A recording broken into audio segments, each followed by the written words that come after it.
What's good, YouTube, and welcome to the house. Today we have another market watch for you guys, and the first thing a lot of you guys have hit me up about is the bamboo engine is going insane, it's going crazy, it's going places. Well, the first time this kind of spiked was the list where we use 6 samurais and Isolde, and you have your level 1 warrior tuner naturally in the 6 samurai deck, so that's some nice synergy there with the bamboo engine getting free stuff going.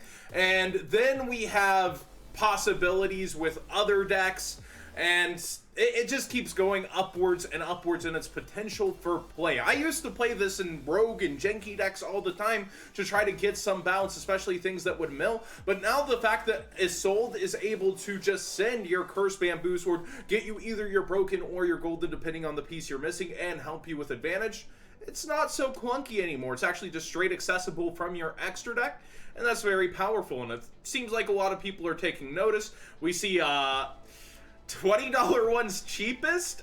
My advice, even though these are shorter print, short-ish print, here is to back away if you've been waiting for this. These are perfect candidates for, say, an Astral Pack common, or even a super. These are definitely great candidates for that, and I don't expect them to hold this kind of ridiculous value. I expect them to sink down slowly back towards 10s, and I honestly don't know where they will stay, being, you know, shorter prints / short prints from the past. I'm almost certain these were short printed. We see $7.50 for the lowest broken bamboo sword itself, $8 over here on eBay. It's just pretty crazy, and the curse are still relatively cheap, and I'm pretty sure they're gonna stay cheap. I think it's one of the only bamboo swords that isn't necessarily short printed or shorter printed, however you want to say it. I'm pretty sure these are short prints straight up, if I recall, golden and broken, and that's kind of where their price just stays up. It's pretty ridiculous. Oh, hi Bonnie, are you awake? Oh, we got House of Borks over here. Next up, we have, I mentioned Attack Gainer, and I think it's unfair for me not to mention that there's other options, but I think this is the best one for you to summon if you might go into a Synchro play instead of just going straight into Needle Fiber, because you actually get to take one of your opponent's monsters and make them lose 1,000 attack until the end phase. That's why I kind of stressed this one on Market Watch and also showed, you know, its price is $4. It's kind of ridiculous for, you know, a common that's not the best. But there are budget options if you're looking around. Grappler Angler is a newer card out of Expo, so you should have it from your commons. That is a level 1 warrior tuner with actually a decent effect on top of it.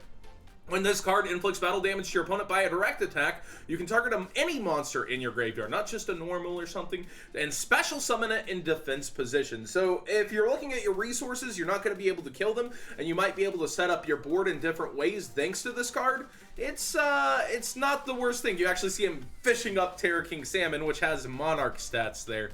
We'll look for that kind of stuff in the future, but it is very cool to see that you have multiple options, budget options and otherwise. But I think for trying to go in, to break a board, to necessarily take down 1,000 attack off an opponent, if you're going for game, I feel like this is your better option, and that's not just the STBL thing is making it more expensive, but for the resource game, the grind games, I feel like Grappler Angler is the better card, and it's a budget option should you not be hunting down $4 commons.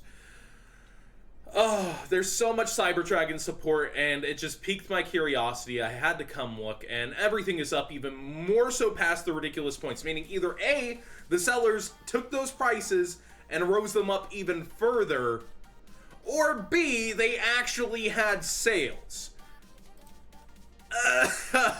$380 lowest on both platforms. DTP1 Cyber Dragon, perhaps considered the highest rarity. You do have a nice alternative in the Ultimate Rares. The Ultimate Rares have always been expensive.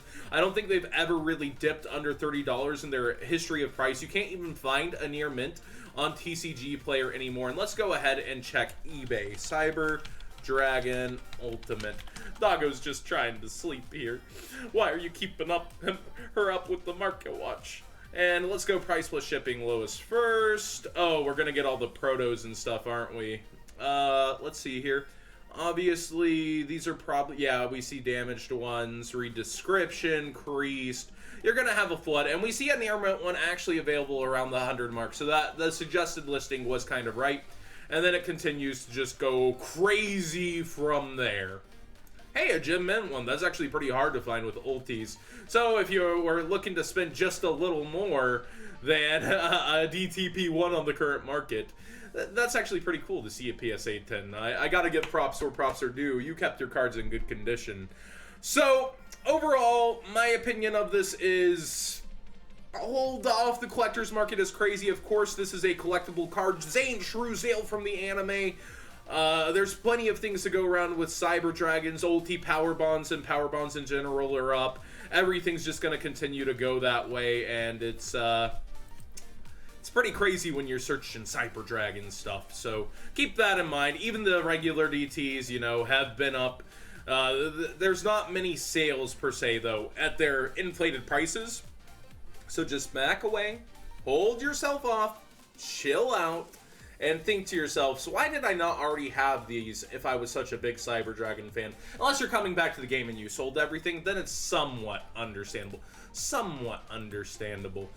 I wanted to use Photon Sanctuary as kind of an example of what happens after a huge cloud of hype happens around a card that will actually be pretty good. I underestimated this card a little bit.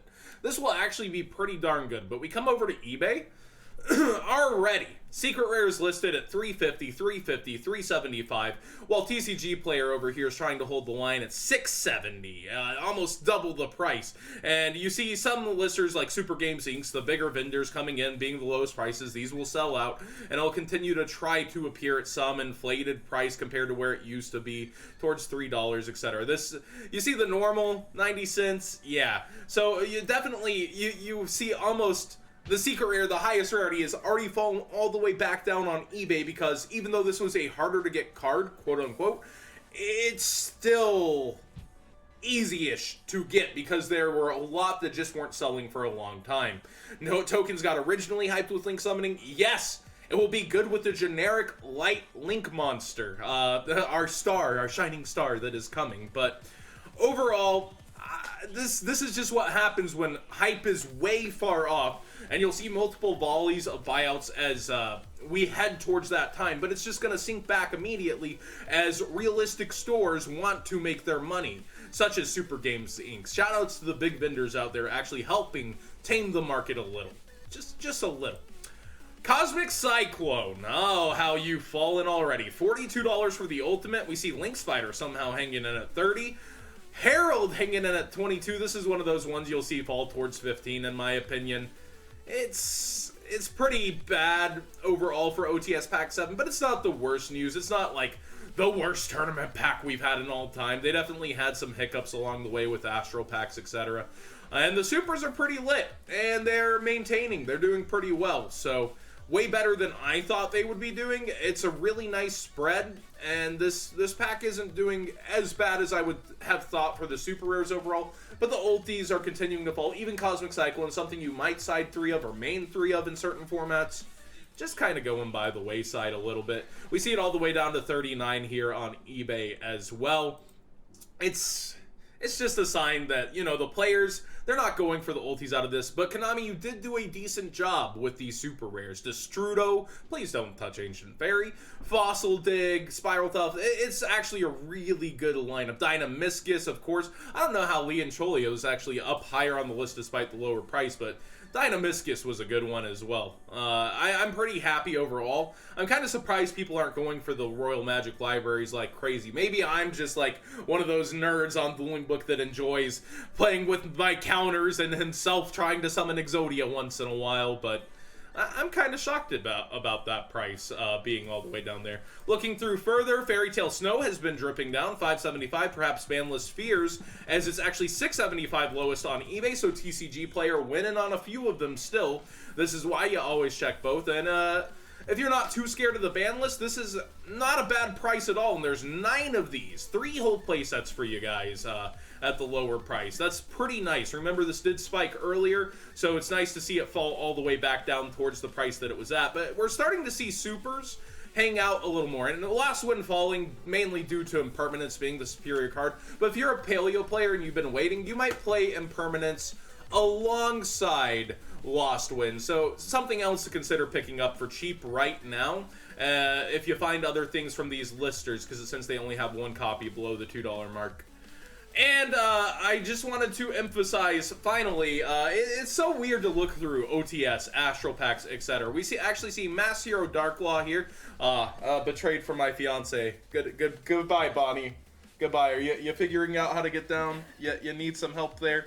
Goodbye, doggo. Darklaw going up. Bountiful Artemis going down. This just shows, like, hype that doesn't translate over here necessarily. We'll get rid of Doc Cam. All right, back to me.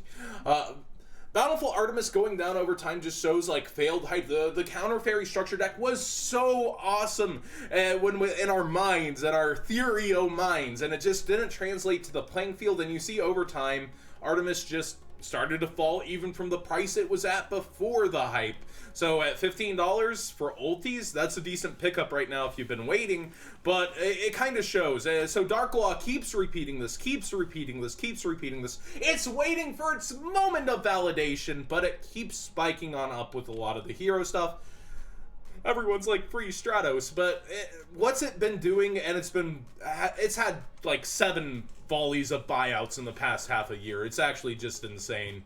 And then we see stuff like Vanity's Fiend actually spiking behind the scenes too. It's always just interesting to go through and look at OTS prices, think about the actual meta impact some of these cards are having versus their spikes, versus the collector's market, and kind of judge where it's coming from. Is it just calculated buyouts? Who's actually making sales off these? And it's always fun to do that, in my opinion. Like, we know why Bountiful did, it just flopped. We don't know why Darklaw does it over and over and over again, besides people really like the masked hero decks. Hero fans are some of the most prominent. And then Vanity's Fiend, out of nowhere, amazing card, but why? Why though? Thanks for watching today's Market Watch. Hopefully you enjoyed it. I think I should work harder to cover budget options for you guys like Grappler, Angler, when I am featuring something like Attack Gainer. What do you guys think of the Bamboo engine? Is it consistent enough with an extra deck monster to pitch out one of the parts that you need for the engine? And Cyber Dragons, is it going to be kind of a cycle of hype, or do we finally have enough things around it with all this continued support coming out for it?